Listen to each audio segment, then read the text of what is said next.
ازيكم عاملين ايه؟ يا رب تكونوا بخير. لو عندك لفة جلاش تعالوا نعمله فطيرة شرقي جميلة بالسكر والزبيب وجوز الهند، وعليهم رشة لبن بقى تحفة زي بتاعة الفطاطري، من غير ولا عجن ولا فرد ولا فرن ولا اي حاجة. هنعمله بالجلاش بطريقة سهلة وبسيطة. هنبدأ بسم الله الرحمن الرحيم. لو شايلين لفة الجلاش في الفريزر هنطلعها نفك لحد ما تبرد وتفك معانا وتبقى طرية كده، ونسيح نص كوباية سمنة أو زبدة، ونفرد طبقة الجلاش وندهنها كده بالزبدة ونطبقها بالشكل ده. طريقته سهلة وبسيطة. هناخد طبقة تانية من الجلاش ونفرد عليها الزبدة بالشكل ده ونطبقها نفس التطبيقة. هنفرد الزبدة على طبقة الجلاش كلها عشان تبقى مورقة معانا، وهنجيب أول طبقة عملناها طبقناها وهنحطها في الطبقة التانية بالشكل دوت، وهنلفها ونطبقها بالشكل ده. هنعمل كل طبقات الجلاش بنفس الشكل، ناخد كل طبقة كده ونفرد فيها الزبدة ونطبقها. طريقة سهلة جدا.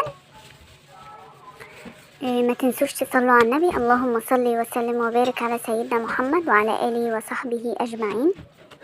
كل فطيرة بتبقى طبقتين من الجلاش، ممكن نفردوا الطبقة الأولانية ونحط عليها الطبقة التانية ونطبقهم هما الاتنين مع بعض. الطريقتين الطريقة اللي تريحكم ممكن تعملوها. هنطبق لفة الجلاش بالشكل دوت. أنا هنا طبقت اللفة كلها بالشكل ده.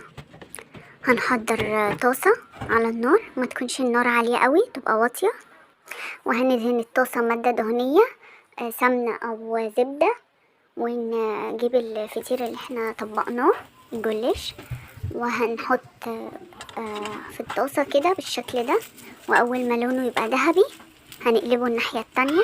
أهم حاجة النار تبقى واطية متبقاش عالي عشان يبقى نوصل للدرجة دي واللون ده بجد تحفة.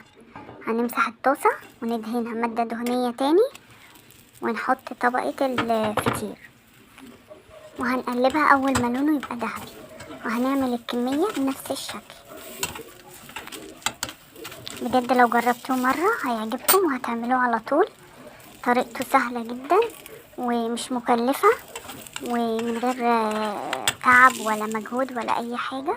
طريقته سهلة جدا أكنك عاملة فطير بالظبط. بصوا لونه دهبي وجميل ازاي. هناخد بعد ما سويناه كله هناخده ونقصه كده القطع مربعة بالمقص. بصوا مورق ازاي تحفة بجد. هناخده الكمية كلها ونقصه بالشكل ده، ونوزع بقى سكر بودرة على الفطير بالشكل دوت، وجوز هند وزبيب، ولو عندنا مكسرات نحط اي نوع مكسرات حابينها تحطوها حطوها بالشكل ده، ولو سكر بودرة بس برضو بيطلع تحفة. واخر حاجة هصب عليهم اللبن وهو سخن. يا رب تكون الوصفة عجبتكم، وشكرا لأي حد بجد دعمني وكتب لي كومنت قمر كده شبهه. وما تنسوش تعملوا لي لايك وكومنت قمر كده شبهكم، وما تنسوش تصلوا على النبي. وكل سنة وانتم طيبين، ويا رب كل أيامكم أفراح وأعياد ومناسبات حلوة، وبتمنى لكم يا رب الخير دايما.